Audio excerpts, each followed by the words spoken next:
Hello everyone, this is Talladega Night, back for some more World of Warships Legends.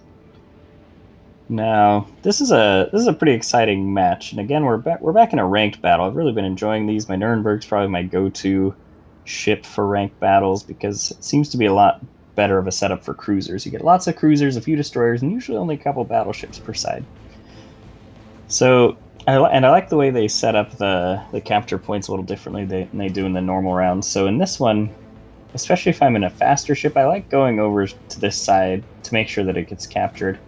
And usually someone on my team will go to the closer one, so then that way we can contest two right off the bat. And as you can see, this is not an uncommon idea. There's two enemy Nurnbergs coming right at me, and luckily I can see them before they see me, so I start turning and switch to armor piercing right as soon as I see them coming, and they have no idea I'm here well until now.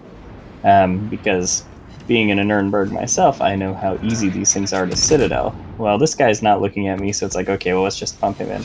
And oops, sorry, I accidentally jumped in front of my friendly torpedoes. Oh well. Well, I've still got the armor piercing loading. A Fubuki pops up, and so I send them into the other Nurnberg, get another Citadel on that one. Then I switch to high explosive just because the Fubukis, they dominate these ranked battles, and if you have a chance to take one out, just take it out. Don't worry about the cruiser so much. So I start pumping it full of some high explosive shells. We can put 9 of them out every 7 seconds or so, and just not quite enough to kill him. And friendly gets the kill. That's fine. I start turning in. I know there's going to be torpedoes in the water, and looking back, I probably should have turned in faster. But oh, there's the torpedoes.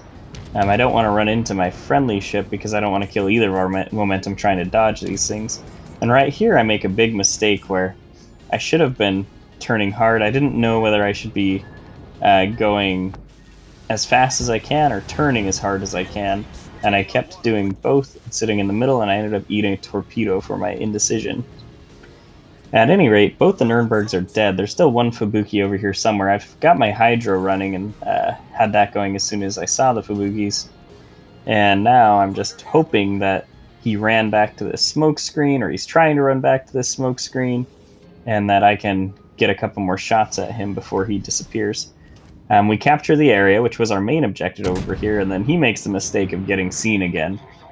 And with any luck, he's not going to survive this, so we keep putting rounds into him. We've still got most of our people on this side still alive, and more torpedoes in the water. We don't have to worry too much about those.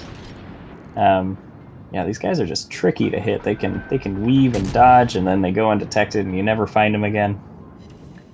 And just not quite enough to kill him. And so we keep trying to bring him down. Shots out. Oh, okay, so there's kill number 2. Now, enter Pensacola.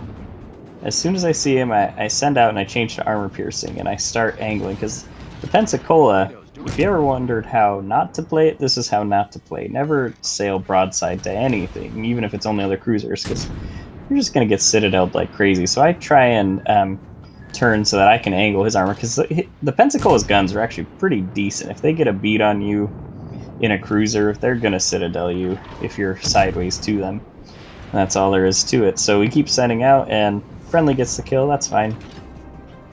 And now we've dominated our side of the map. The other side of the map, they lost 1 or 2 ships. I can't remember exactly. And they managed to hold our starting cap, but there's just this one New Mexico left. And at this point, the battle's basically a foregone conclusion. And we're just trying to fight over who gets to bring down this last Mastodon. So we capture their starting area, and so if nothing else, we'll win on points alone, because there's no way a battleship's going to be fast enough to capture anything. And we are trying to get over here and put as many shots into this guy as we can. The destroyers, they're circling him like sharks, just trying to get their torpedo run in. And we get some good shots, and sending the high explosive, trying to start some fires if we can. Because even if, like, a fire doesn't do that much damage, it does a bit of damage, don't get me wrong. And it's really nice to have that damage bar ticking up. But when there's destroyers in the water next to a battleship you're targeting, they're probably not going to use their damage control to stop a fire because they're saving it for the floods that are going to come. And like I said, not that it matters too much. Like, look at that wall of skill trying to go in. So we get the Confederate, got the first blood, so a couple of medals, a pretty decent game, and not a huge damage game, but again, it's a ranked battle, there's less ships to fight, and we were fighting things like Fubukis that did not have a lot of health. And this is pretty early in the ranked season, so we're trying to get up past 7 and number 1 on the team, which is great. Earn 120,000 credits, and overall just a really good game.